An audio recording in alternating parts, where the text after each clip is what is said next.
ನನಗೂ ಹೇಗೆ ತಾನೇ ನಿದ್ದೆ ಬರುತ್ತೆ? ಕಷ್ಟದಲ್ಲಿದ್ದಾಗ ಇಂಥ ಮಾತೆ ಹುಸಿ ಧೈರ್ಯ ತಂದ್ಕೊಡೋದು. ಬಾರು, ಇನ್ನೇನು ಹರಾಜ್ ಹಾಕೋರು ಬಂದ್ಬಿಡ್ತಾರೆ. ನಮ್ಮ ಮನೆ ನಮ್ಮ ಕೈ ತಪ್ಪೋಗುತ್ತೆ. ಮಾವನ್ಗೆ ನೆನ್ನೆ ಮರ್ತತ್ರ ನಡೆದಿದ್ದು ಹೇಳ್ಬಿಡ್ಲಾ? ಮಾವ, ನಿಂಗೊಂದು ಪ್ರಶ್ನೆ ಕೇಳ್ತೀನಿ. ನೀನ್ ದೇವ್ರನ್ನ ನಂಬ್ತೀಯಾ? ಯಾಕೆ ಅವ್ರು ಹಿಂಗೆ ಕೇಳ್ಬಿಟ್ಟೆ? ಪ್ರತಿ ವರ್ಷ ಉತ್ಸವದಲ್ಲಿ ಬಾ ಕಾಳವನ್ನೇ ನನ್ನ ಮೈ ಮ್ಯಾಕ್ ಬರಕ್ಕಿಲ್ವೇ? ಅಯ್ಯೋ, ನಾನು ಪ್ರಶ್ನೆನ ಡೀಟೇಲ್ ಆಗಿ ಕೇಳ್ಬೇಕಿತ್ತು. ಈಗ ಹೇಳು ಮಾವ, ದೇವ್ರು ನಮ್ಮ ಹತ್ರ ಮಾತಾಡ್ತಾರ? ನಿಜನ ಮಾವ? ಏನ್ ಹೇಳ್ತಿದ್ದೆ ಪಾರೋ? ಏನಾಯ್ತು? ನಿಜನ ಇಲ್ವಾ ಹೇಳು ಮಾವ ಮೊದಲು. ಪಾರು, ನಾನಂತೂ ಯಾವತ್ತೂ ಕಂಡಿಲ್ಲ, ಕೇಳಿಲ್ಲ. ಆದ್ರೆ ನಂಗೆ ತಿಳಿದಿದ್ದ ನಿಂಗೆ ಹೇಳ್ತೀನಿ. ಯಾವರು ಯಾವ ಹೊತ್ನಾಗೆ ಯಾವ ರೂಪದಲ್ಲಿ ಬರ್ತಾನೆ ಅಂತ ಹೇಳಕ್ಕಾಗಿಲ್ಲ. ಅವನು ಯಾವುದೋ ಒಂದು ರೂಪದಲ್ಲಿ ಬಂದು ಕೈ ಹಿಡಿತಾನೆ. ಅದನ್ನ ಅನುಭವಿಸಿದವ್ರಿಗೆ ಮಾತ್ರ ಗೊತ್ತಿರುತ್ತೆ. ಅಕಸ್ಮಾತ್ ಗೊತ್ತಿಲ್ಲದೆ ಏನಾದರೂ ಒಳ್ಳೇದಾಗ್ಬಿಡ್ತು ಅಂದ್ರೆ ಜನ ಅದನ್ನ ಪವಾಡ ಅಂತಾರೆ. ಅದೇ ಭಕ್ತಿಯಿಂದ ಬೇಡ್ಕೊಂಡಿರೋದಾಯ್ತು ಅಂದ್ರೆ ಅದನ್ನ ವರ ಅಂತಾರೆ. ನಂಗೆ ಗೊತ್ತಿರೋದು ಈಟೆಯ. ಮಾದಪ್ಪಣಂಗೊಂದು ಫೋನ್ ಮಾಡಬೇಕು.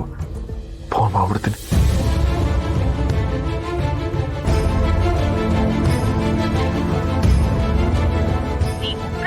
ಪ್ರಯತ್ನಿಸುತ್ತಿರುವ ಸಂಖ್ಯೆ ಫೋನ್ ರಿಸೀವ್ ಮಾಡಿದ್ರ? ಇಲ್ಲಪ್ಪ, ಫೋನ್ ಸಿಗ್ತಿಲ್ಲ. ಫೋನ್ ಸಿಗ್ತಿಲ್ಲ ಅಂದ್ರೆ ಮಾದಪ್ಪಣ ಇನ್ನೂ ಬಂದಿಲ್ಲ. ನಮ್ಗೆ ಮನೆ ಉಳಿಸ್ಕೊಳಕ್ಕೆ ಇದ್ದಿದ್ದು ಒಂದೇ ಒಂದು ದಾರಿ ಅಂದ್ರೆ ಮಾದಪ್ಪಣ್ಣ. ಈಗ ಕೊನೆ ದಾರಿಯು ಮುಚ್ಚೋಯ್ತೈತೆ. ಆಗಿದ್ದಾಗ್ಲಿ ಪಾರು, ಮನೆ ಸಾಮಾನೆಲ್ಲ ಕಟ್ಬಿಡಮ್ಮ. ಹರಾಜ್ ಹಾಕೋರ್ಗೆ ತೊಂದರೆ ಕೊಡೋದು ಬೇಡ. ಆ ನಮ್ಮವ್ವ ಮಾಕಳವಂಗೆ ನಮ್ಮ ಮನೆ ಉಳಿಸ್ಕೊಡ್ಬೇಕು ಅಂತ ಅವಳು ಮನಸ್ಸಲ್ಲಿದ್ರೆ ಅವಳು ಉಳಿಸ್ಕೊಡ್ತಾರೆ. ಅವಳು ಹೆಂಗಾರ ಮಾಡಿ ಉಳಿಸ್ಕೊಡ್ತಾಳೆ. ಇಲ್ಲ ಅಂದ್ರೆ ಬೀದಿ ಬದಿಲು, ಹೊರದಡಿಲೋ, ಇಲ್ಲ ನಮ್ಮ ಅಂಗಡಿಲೋ. ಸುಶೀಲಾ, ಏನೂ ಆಗಲ್ಲ ತಾನೆ? ತೊಂದರೆ ಆಗ್ಬಾರ್ದು ಅಂತ ತಾನೇ ಅಕ್ಕ ಈ ಒಡವೆಗಳನ್ನೆಲ್ಲ ಮಾರಕ್ಕೆ ಹೊಟ್ಟಿರೋದು. ನೀನೇನು ಹೆದರ್ಕೊಳ್ಬೇಡ. ಈ ಒಡವೆಗಳನ್ನೆಲ್ಲ ಮಾರಿದ್ರೆ ಏನಿಲ್ಲ ಅಂದ್ರೂ 15 ಲಕ್ಷ ರೂಪಾಯಿ ಬರುತ್ತೆ. ನಮಗ್ ಜಾಸ್ತಿ ಹಣ ಬೇಕಾಗಿಲ್ಲ ಅಕ್ಕ. ನಮಗ್ ಬೇಕಾಗಿರೋದು ಬರೀ 10 ಲಕ್ಷ ಮಾತ್ರ. 10 ಲಕ್ಷ ಇದ್ರೆ ನಾವ್ ಆ ಮನೇನ ಉಳಿಸ್ಕೊಳ್ಬೋದು. ಹೆಣ್ಮಕ್ಳಿರೋ ಮನೆ ಅಕ್ಕ ಅದು. ಅಕಸ್ಮಾತ್ ಏನಾದ್ರೂ ಹೆಚ್ಚು ಕಮ್ಮಿ ಆಗಿ ಆ ಮನೆ ಕೈ ಬಿಟ್ಟೋದ್ರೆ ಆ ಹೆಣ್ಮಕ್ಳನ್ನೆಲ್ಲ ಕಟ್ಕೊಂಡು ಶಿವು ಎಲ್ಲಿಗೆ ಅಂತ ಹೋಗ್ತಾನೆ ಹೇಳು? ನಾವಿದ್ದು ಆ ಮನೆ ಹರಾಜಾಗಕ್ಕೆ ಬಿಡ್ಲೇಬಾರ್ದಕ್ಕ. ಬಾ ಹೋಗೋಣ. ಸುಶೀಲಾ, ಏನಕ್ಕ? ನನಗೇನೋ ಮಗಳು ಅಳಿಯ. ನನ್ನ ಒಡವೆ ಎಲ್ಲ ಮಾರೋದಕ್ಕೆ ಸಿದ್ಧ ಆದೆ. ನೀನು ಒಂದು ಕ್ಷಣನೂ ಯೋಚನೆ ಮಾಡಿದೆ ನಿನ್ನ ಒಡವೆಗಳನ್ನೆಲ್ಲ ಕೊಟ್ಟಿದ್ಯಲ್ಲ ಸುಶೀಲಾ, ಯಾಕೆ? ಯಾಕಕ್ಕ? ಪಾರು ನಿನಗ್ ಮಾತ್ರ ಮಗಳ, ಶಿವು ನಿನಗ್ ಮಾತ್ರ ಅಳಿಯಾನ? ನನ್ಗೇನು ಇಲ್ವಾ ಅಕ್ಕ? ಜೀವನದಲ್ಲಿ ನಿನ್ ಜೊತೆಲಿ ಗಂಡನ್ನೇ ಹಂಚ್ಕೊಂಡಿದೀನಿ. ಅಂಥದ್ರಲ್ಲಿ ನಿನ್ ಮಗಳು ಅಳಿಯನ್ನ ನನ್ ಮಗಳು ಅಳಿಯ ಅಂತ ಯಾಕೆ ಅನ್ಕೊಳ್ಬಾರ್ದು? ಅನ್ಕೊಳ್ಳೋದೇನಕ್ಕ? ಶಿವು ನನ್ನ ಅಳಿಯಾನೆ, ಪಾರು ನನ್ ಮಗಳೇ. ಇದ್ರಲ್ಲಿ ಬೇರೆ ಮಾತೇ ಇಲ್ಲ. ಇವಾಗ ಅದೆಲ್ಲ ಯೋಚನೆ ಮಾಡೋಕ್ ಟೈಮ್ ಇಲ್ಲ ಅಕ್ಕ. ಮೊದಲು ನಡಿ ಮನೆ ಉಳಿಸೋಣ. ಏನಾದ್ರೂ ಆಗ್ಲಿ ಅಕ್ಕ. ಏನು ನನ್ನ ಗಂಡ ಬಂದು ಸಾಯಿಸ್ತಾರ? ಮೊದಲು ನನ್ನನ್ನೇ ಸಾಯಿಸ್ಲಿ. ನಾನು ನಿನ್ ಜೊತೆಗಿದ್ದೀನಿ. ನೀನೇನು ಹೆದರ್ಕೊಳ್ಬೇಡ. ಬಾ ಹೋಗೋಣ. ಬಾರಕ್ಕ. ಏನಮ್ಮ ಎಲ್ಲರೂ ತಮ್ಮ ನೋವು ಹೋಗ್ಲಿ ಅಂತ ದೇವಸ್ಥಾನಕ್ಕೆ ಬಂದರೆ ನೀನು ದೇವಸ್ಥಾನದಲ್ಲೇ ನೋವು ಪಡ್ತಾ ಇದೆಯಲ್ಲಮ್ಮ? ಒಂದು ದೊಡ್ಡ ಸಮಸ್ಯೆ ಅಜ್ಜಕ್ರೆ, ಅದಕ್ಕೆ ಪರಿಹಾರ ಸಿಗುತ್ತೆ ಅಂತ ಇಲ್ಲಿ ಬಂದೆ. ಆದರೆ ನನ್ನ ಪರಿಹಾರಕ್ಕೆ ಯಾವ ಸುಳಿವು ಸಿಗ್ತಿಲ್ಲ. ಸಿಗುತ್ತೋ ಇಲ್ವೋ ಅದು ಗೊತ್ತಾಗ್ತಿಲ್ಲ. ದೇವಿ ಕೆಲವರಿಗೆ ಕೇಳದೆ ಕೊಡ್ತಾಳೆ, ಕೆಲವರಿಗೆ ಕೊಟ್ಟ ಮೇಲೆ ಕೇಳ್ತಾಳೆ. ಆದರೆ ನೀನು ಯಾವ ಪರಿಸ್ಥಿತಿಯಲ್ಲಿ ಇದೆಯೋ ನನಗಂತೂ ಗೊತ್ತಿಲ್ಲ, ಎಲ್ಲ ದೇವಿಗೆ ಗೊತ್ತು.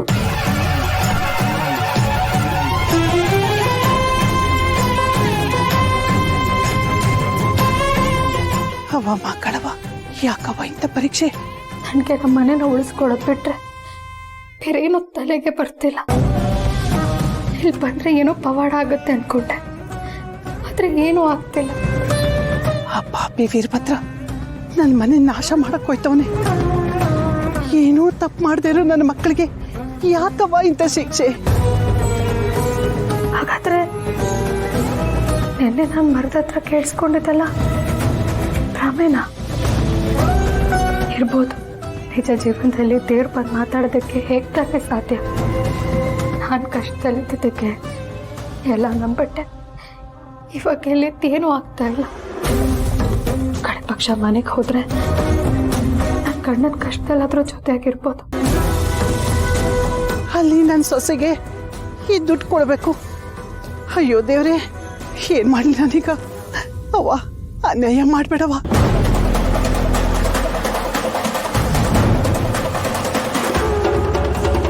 $10,10,000